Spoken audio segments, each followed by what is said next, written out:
Hi எல்லோரும் எப்படி இருக்கீங்க? 2 நாளாக எந்த வீடியோவும் போட முடியல. வேலை வீடுன்னு ரொம்ப டயர்ட். இன்றைக்கி நான் வந்து சிம்பிளாக ஒரு 15 மினிட்ஸில் குயிக்காக செய்கிற மாதிரி ஆந்திரா ஸ்டைலில் பாலக்கீரை வச்சு ஒரு சாப்பாட்டில் மிக்ஸ் பண்ணி சாப்பிட்ற மாதிரி ஒரு சட்னி தான் செய்ய போகிறோம். ரொம்ப ஈஸியான ரெசிபி. அதுக்கு வந்து தனி மிளகாய் தூள் எடுத்துக்கோங்க. அதுக்கப்புறமா வந்து ஒரு பெரிய வெங்காயம் கட் பண்ணி வச்சுருக்கேன். அதுக்கப்புறம் கொஞ்சமாக புளி வந்து எடுத்துக்கோங்க. அப்புறமா ஜீரகம், அதுக்கப்புறம் இது கூட வந்து பூண்டு ஆட் பண்ணணும். நான் வந்து நாட்டு பூண்டு எடுத்திருக்கேன், உரிச்சு வச்சுருக்கேன். ஸோ பூண்டு எடுத்துக்கலாம். இப்போ வந்து நம்ம என்ன பண்ண போகிறோன்னு பார்த்தீங்கன்னா, வெங்காயம், அதுக்கப்புறமா புளி, இது எல்லாமே நம்ம அரைக்க போகிறோம். ஜீரகம், தனி மிளகாய் தூள், கொஞ்சமாக பூண்டு சேர்த்து அரைக்க போகிறோம். வாங்க அது எப்படி செய்கிறதுன்னு பார்க்கலாம். நான் வந்து வெங்காயத்தை இதில் போட்டுட்டேன், ஜாரில், மிக்சி ஜாரில். இப்போ வந்து புளி சேர்த்துக்கலாம். அதுக்கப்புறமா பூண்டு வந்து நல்ல ஒரு எங்கே பாருங்கள், 10லேருந்து 15 பல்லு பூண்டு போட்டிருக்கேன். ரொம்ப டேஸ்ட்டாக இருக்கும். ஹெல்த்தியான ரெசிபி. லஞ்ச் பாக்ஸ்க்கு நீங்கள் சுட சுட சாப்பாட்டோட வச்சு சாப்பிட்றதுக்கு நல்ல டேஸ்ட்டாக இருக்கும். ட்ரை பண்ணி பாருங்கள். காரத்துக்கு ஏற்ற மாதிரி நீங்கள் மிளகாய் தூள் சேர்த்துக்கோங்க. நான் வந்து ஒரு 2 ஸ்பூன் வந்து சேர்த்துக்கிறேன் தனி மிளகாய் தூள். இது வீட்டில் அரைச்ச தூள், கடைத்தூள் இல்லை. நீங்கள் காரம் பார்த்துட்டு போட்டுக்குங்க. அதுக்கப்புறமா ஜீரகம் வந்து நான் ஒரு 1/2 ஸ்பூன் சேர்த்துக்கிறேன். இதை வந்து நம்ம நல்லா ஒரு ஃபைன் பேஸ்ட்டாக அரைச்சி எடுத்துக்க போகிறோம். பாருங்கள், நல்லா ஒரு ஃபைன் பேஸ்ட்டாக அரைச்சி எடுத்தாச்சு இல்லையா? இப்போ நம்ம தாளிக்கிறது எப்படின்னு பார்த்துக்கலாம். அதுக்கு முன்னாடி என்னென்ன இதோட சேர்க்க போகிறோம் பார்த்தீங்கன்னா, தாளிக்கிறதுக்கு பாலக்கீரை. இதை நான் பொடி பொடியாக கட் பண்ணி எடுத்துக்க போகிறேன். நல்லா அலசி எடுத்து வச்சுருக்கேன். இப்போ இது பொடி பொடியாக நறுக்கி எடுத்துக்க. ஸோ இப்போ வானல் வச்சாச்சு. கீரையை தாளித்து சட்னி செய்ய போகிறோம். அதுக்கு சின்ன வெங்காயம் எடுத்துக்கணும். கொஞ்சமாக நான் கட் பண்ணி எடுத்துக்கிட்டேன். இப்போது இதுக்கு நல்லெண்ணெய் தான் சேர்க்கணும். நல்லெண்ணெய் சேர்த்தா தான் டேஸ்ட் நல்லாயிருக்கும். இது ட்ரை பண்ணி பாருங்கள். ஆந்திரா ஸ்டைலில் பாலக்கீரை சட்னின்னு சொல்லுவாங்க. அதுக்கப்புறம் இது வந்து சாப்பாட்டு கூட, தோசை கூட சாப்பிட்டா டேஸ்ட்டாக இருக்கும்.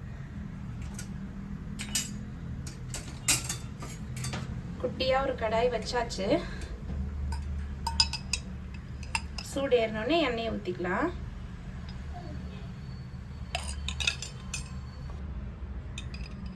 இப்போ எண்ணெய் சேர்த்துக்கிறேன்னா 1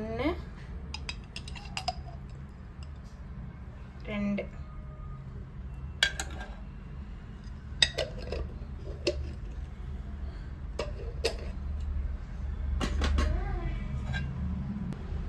எண்ணெய் காஞ்சிடுச்சு. ஃபஸ்ட்டு கடுகு பொரிஞ்சிடுச்சா? ஜீரகம், கொஞ்சம் உளுத்தம்பருப்பு, கொஞ்சம் கடலைப்பருப்பு. இப்போ சின்ன வெங்காயம் சேர்த்துக்கலாம்.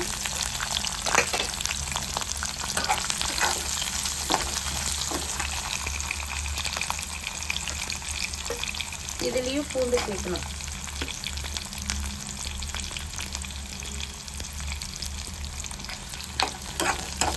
இது வதங்குற அளவுக்கு கிண்டி விடுங்க.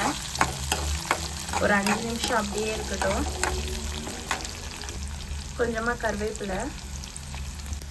வெங்காயம் நல்லா வதங்கிடுச்சு இல்லையா? இப்போ வந்து நம்ம அந்த அரைச்சி வச்சிருக்க மசாலா சேர்த்துக்கலாம்.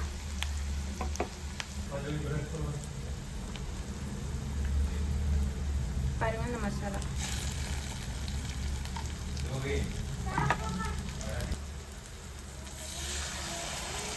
இப்போ இது நல்லா கிண்டி விடலாம். ஒரு 5 நிமிஷம் நல்லா எண்ணெய் பிரிஞ்சு வந்ததுக்கு அப்புறமா நம்ம கீரையை சேர்த்துக்க போகிறோம். நல்லா கிண்டி விட்டுக்கோங்க.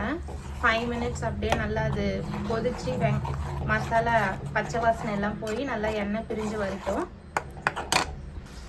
நல்லா கொதிச்சு எண்ணெய் பிரிஞ்சு வந்ததுக்கு இப்போ நம்ம வந்து பொடி பொடியாக கட் பண்ணி வச்சுருக்க பாலக்கீரையை சேர்த்துக்கலாம்.